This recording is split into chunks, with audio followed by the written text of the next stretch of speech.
One. Well, welcome in to My Dogs Are Barking on MPW Digital. I'm Landon, joined by Austin. And man, Austin, it is Egg Bowl week. We've already been covering several different topics regarding the Egg Bowl. But man, we have a very special guest with us today. Mississippi State great Vick Ballard is joining us today. A guy that had some success in two Egg Bowls. Um, Vick was a running back from Mississippi State on into the NFL, transferred in from Mississippi Gulf Coast Community College. What's amazing about Vick is even just playing 2 seasons at Mississippi State, he still to this day is third on the career rushing touchdown list, and owns the single season touchdown record for 19 touchdowns in a single season. So Vick, man, thank you so much for giving us some of your time today. I know that's certainly valuable. And it's Egg Bowl week, man. Can you go back to your time as a player? What did it mean whenever it will finally, Sunday turned into, or Saturday night turned into Sunday, and all of a sudden it's officially Egg Bowl week? Yeah, it kind of starts the beginning of a new season. It's like everything you did prior leading up to that point really didn't matter. And for me and for the players specifically, it was bragging rights for the whole year. And it was our opportunity to hoist that trophy at the end of the game, and like I said, just talk smack to all your friends at the school up north. Well, and obviously you had a lot of success against them. When you think about this rivalry week, even today, like after your time in college has gone on. What did this, like, even today, what does the Egg Bowl mean to you now when you kind of think back and look back on some of those memories, like all the different things that were going on with all the guys talking to each other that maybe played against each other in the state, even looking back on it today, because it means so much Mhm. to so many different people, the result of that game. Yeah, for me personally, it's kind of like a reminder of my glory days. When I was at my in my best physical shape, and I know for the state of Mississippi, and for Mississippi State fans in particular, one, it's a time that people think of whenever they think of Thanksgiving, because it's always played around Thanksgiving. And as I mentioned earlier, it's a time for them to have bragging rights. Let's get behind our team and talk smack. Yeah, Vic. So just to go in, I mean, this week obviously a massive week, and as you know, the past couple years, the transfer portal has really become so massive. I mean, everybody's talking about it. But that's kind of new to the last just couple years, honestly.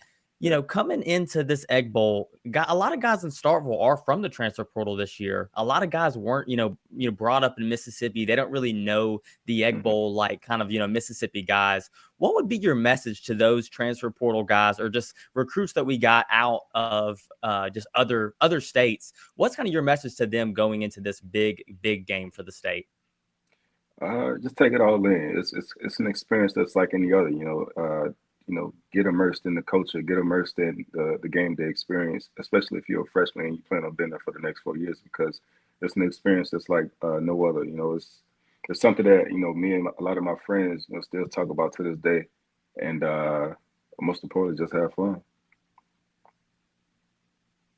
you know, you were a part of such an interesting team. Like your first season of Starfield was 2010, Mhm. and Dan Mullen gets there in 2009, and 2009 is really the start of a rebuilding year. And all of a sudden, 2010 comes in, and it is taking a step from just getting a couple wins and kind of rebuilding to all of a sudden taking a massive step forward. And the success you Yeah. guys had in 2010 was kind of capped off by not only the Egg Bowl win, but also a huge win over Michigan, 52-14 Yeah. there in the Gator Bowl, maybe it was. What did it feel like coming from being recruited that year in 2009 to kind of seeing the team struggle a little bit, but obviously have some flashes, to all of a sudden coming in 2010 and you're a part of a team that's actually doing some things? Yeah, honestly, at the beginning, I didn't expect us to have the success that we did. We did going into it. I think they were 5-7 in 2009. But personally, I looked at it as a good opportunity for me because they had a running back vacancy. And I think the first game we won. The second game we lost, and the third game we lost. But then we went on like a 6 game winning streak, and I was like, man, we got a shot at doing something good this year. And it was a great feeling because I had never really been on a losing team, and I didn't plan on starting. I didn't plan on getting used to losing. That's right. One of the teams that you guys lost to early in that season ended up being the national champions, Cam Newton Right. and Auburn on that unbelievable year. And people forget about it, but Mississippi State played Auburn and Cam Newton very well. I think it's 17-14 something was the final, Mm-hmm. right? So you're exactly right. From that point on, you guys completely took off. I'm going to ask a question about Dan Mullen and kind of coming into the Egg Bowl here in just a second. Before I do, want to let everybody know that this episode is brought to you in part by ARPA's in Starkville, located in Cotton District. ARPA's is a great place to grab some great food or drinks, to be in the company of great friends and loved ones. Is an awesome place to be surrounded by at ARPA's. Let them know that you heard about them on My Dogs Are Barking, and you get 15% off of your order. So even though Mississippi State football season is finished in Starkville, basketball is rolling for men and women. So make sure you do that. Vic, I wanted to ask you, when it comes to the week of the Egg Bowl, what was Dan Mullen like when it came to motivation? I've heard he was kind of a crazy guy in some of the ways he motivated folks. Is that true? Yeah, I would say so. Especially my first time being up there, I wasn't used to those. I guess the tactics that he used. I don't know if it was him specifically, but he was kind of loose, but also kind of had a sense of urgency at the same time. They would do stuff like put Ole Miss jerseys on the floor, put Ole Miss decals in the urinals. I guess they were playing the psychological game before the game even got there. So, like I said, it was definitely unconventional, but a little kind of fun at the same time. Vic, we were talking before the show how we just started ramping up about a year or two ago, honestly, and I joined this year, and it's been an absolute struggle, as you know, especially for this year, just trying to stay positive. A lot of Mississippi State fans, I don't know if you see on Twitter, but on all social media, a lot of negative comments. What's something you would say to just to keep the positivity in the air when it's such a tough time being in this year one of Jeff Lebby? Yeah, kind of like we talked about earlier, when Mullen first got there, he went 5-7, and then the next year, we went 9-4, and pretty much went to bowl games every year after that, and eventually ended up making again to the number one spot in the country, with him and Dak Prescott and that crew. So, whenever you have coaching changes, there's always going to be shuffle with players, shuffle with coaching staff. So, everybody just kind of got to get in the groove. And I think that he's a good coach, and eventually he's going to get that train going in the right direction. Finally, Vic, as we kind of wrap up this time, and again, we sure do appreciate your time here, man. If you think about it, life obviously moves on, and there are great moments to look back on and great memories, but there's also a great opportunity for where we are in our current lives to enjoy the different things that God's placed in our life. But man, when you think back about those times, what do you look on most fondly? What are you most proud of when you think about your time at Mississippi State specifically? Obviously, you're doing really great things now as an engineer, man. But what about those days?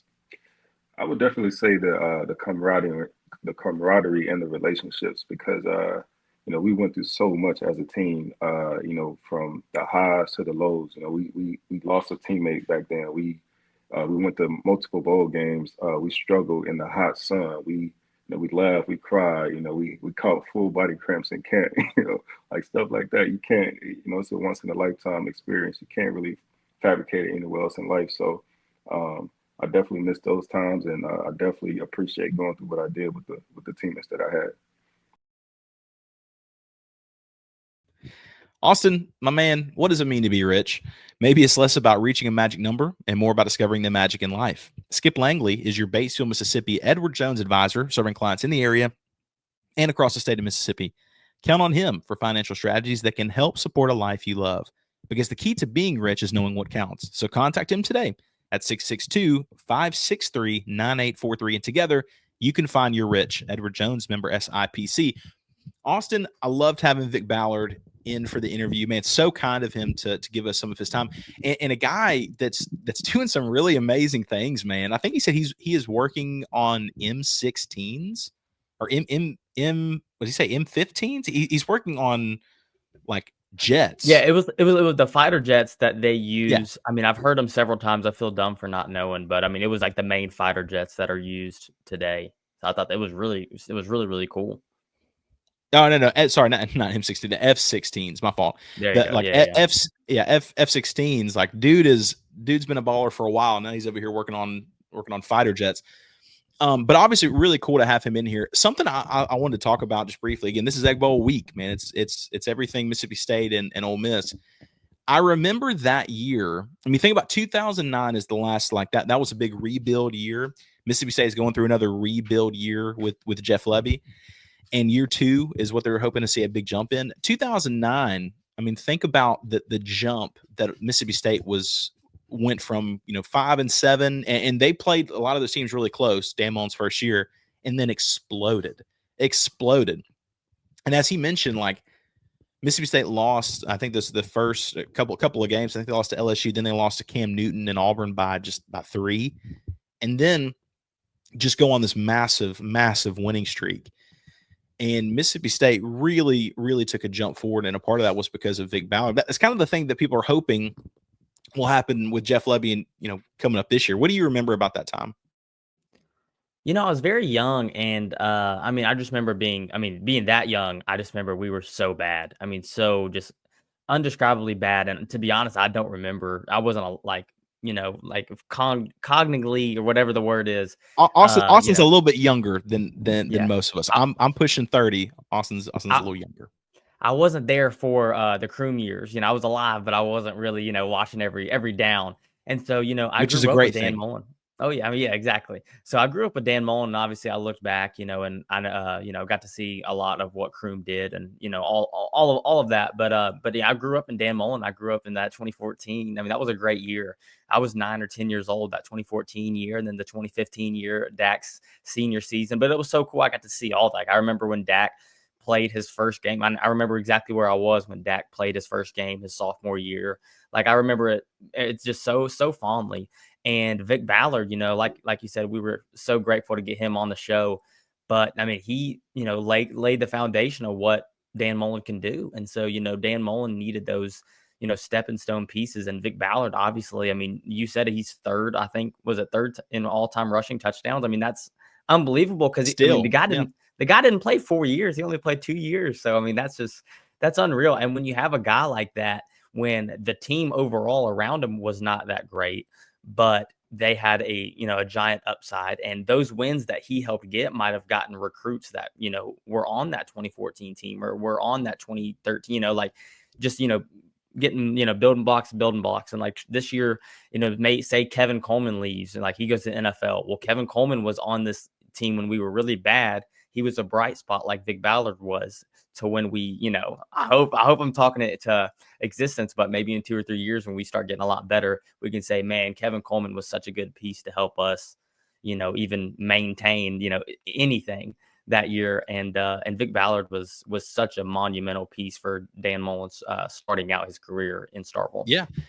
And Vick not only could run the ball really well, and especially like on the goal line situation, he also was good at just breaking open. And the next year, it seems like Vick, I should have asked him this question, but he kind of seemed like he mentored Ladarius Perkins, who came right after that. But he also could catch the ball really well. And man, he was catching the ball from good old Chris Relf, young man from Montgomery, Alabama. It's so remarkable to look back on those years and just think about all the amazing things that happened from that, because people were going through a really tough time after, Sylvester Croom had that one good year in 2007. And then 2008 was a letdown. And then all of a sudden 2010 was I just remember thinking like, there's no way this is Mississippi State. It had been so long since people had seen State, perform in a manner that they'd be proud of. So we'll take a quick pause and then we'll go into our final segment of the show right after this word from Neil.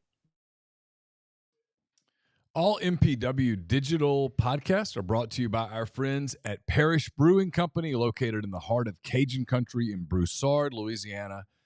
Parish Brewing Company's simple goal is to make awesome craft brewed beer, and they do it remarkably well. The doctor is introducing their new go-to IPA, Dr. Juice. It's a highly crushable juice bomb, dry hopped with a blend of their favorite hand-selected hops from the Yakima Valley in Washington. Dr. Juice's drinkability is sneaky good, considering it clocks in at 6% ABV. The pour glows a rich cantaloupe hue with a thick frosted haze, soft mouthfeel, an aroma and taste that's full of passion fruit, papaya, and blood orange, making it drink like a glass of freshly squeezed juice. They also have Ghost in the Machine. It's a double IPA brewed with obscene quantities of hand-selected Citra hops from Yakima Valley. Expect pungent grapefruit flavors and aromas, tropical fruit, less harsh bitterness than most IPAs. Again, it's Parish Brewing Company. Wherever you get your beer, check out Parish. Make sure that you look for them, because any beer that you get from Parish is going to be absolutely outstanding. Thank you from MPW Digital. And we are back for the final segment of this show. We had Vick Ballard in, and man, so glad to have him. You know, Vick Ballard was picked by the Indianapolis Colts in the 5th round. And another thing, and this sounds so silly to say, but like Mississippi State players, especially offensively, I cannot make that clear enough. Offensively, we're not being picked in the NFL draft. Like, it had been several years. There have been a couple of defensive guys that have been picked, but for the offensive side of the ball, like they were not getting quarterbacks picked, wide receivers picked, running backs picked. I think Anthony Dixon had been picked the year before in the 6th round of the 49ers.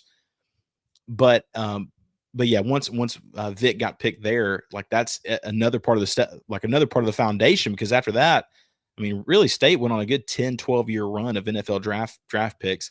You know, last year and this year, I'm not really sure how many will come out of it, but a lot of great groundwork was laid by Vick Ballard. I thought it was interesting of how Dan Mullen would motivate people to get them kind of fired up for the Egg Bowl, because really you had to just look for any sort of motivation to get people amped up. I mean, they had taken a pretty good role in the driver's seat until Dan Mullen got there and kind of messed things up. So, Austin, we are here for this Egg Bowl. We will have another show coming at you guys a little later on this week, where we will talk about the matchups for this week, including the actual Egg Bowl itself.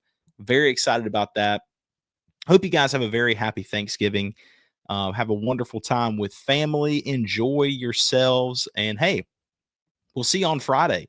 Austin and I will be coming to Oxford for the Egg Bowl. Ready or not, Austin, we're going to be there, man. Anything to finish out with, my brother? Yeah, guys, thank you so much. I hope you'll have a great Thanksgiving. I mean, if you made it to this long in the podcast, thank you. We really do appreciate all the viewers, and we want to thank Vick Ballard for coming out and being able to record with us and give us his time. Absolutely. Shout out to Vick Ballard, and hey, shout out to you guys. Thank you so much for listening to the My Dogs Are Barking podcast.